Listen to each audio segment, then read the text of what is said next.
ئەمە دوو شتمان پێ دەکرێت بۆ خوشک و برایانەمان.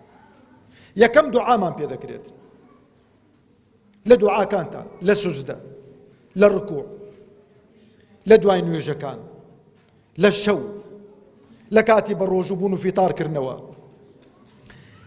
با خۆ تۆفکردن نەبێ ئەوانە تۆفکرد بن، دوعای خێریان بۆ بکەن،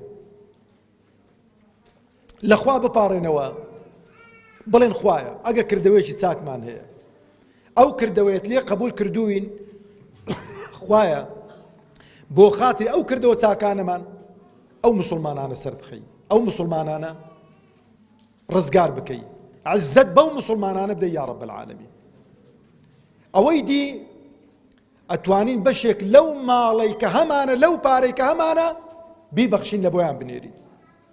پێیان دەگا بەڵێ بەشێکی هاوکاریەکانی ئێوە، بەشێکی هاوکاریەکانی ئێوە گەیشتە غەزەی، تەوزیع کرا بەسەر ماڵەکاندا، تەوزیع کرا بەسەر ئەو خەڵکە لێ قەوماوەیدا. بەشی دووەم پێم خۆش نییە ئەعلانی کەم، بەڵام شتی چاکتر و باشتر و بە چاوی خۆتان دەبینی زۆر گەورەترە، دەیانگاتێ بە حەول و قووەتی خوا. ئەوجا ئەگەر ئامادە نەبین بە بەرچی خۆمان بینە بەر، بە بەشێک لەو پارەی بینە بەر، هاوکاری ئەو خوشک و برایانەمان بکەین، ئامادەین بچین سبەینێکە بە ڕوح و بە گیان دیفاعیان لێ بکەین، نەبەخوا.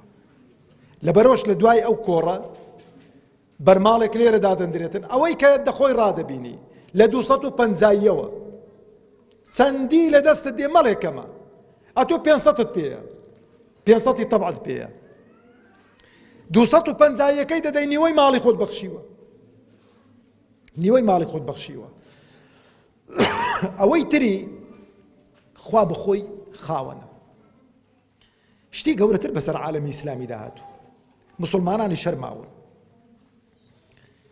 شتی تریشمان بەسەر دادێ، بەڵام ڕۆژەکیش دادێ.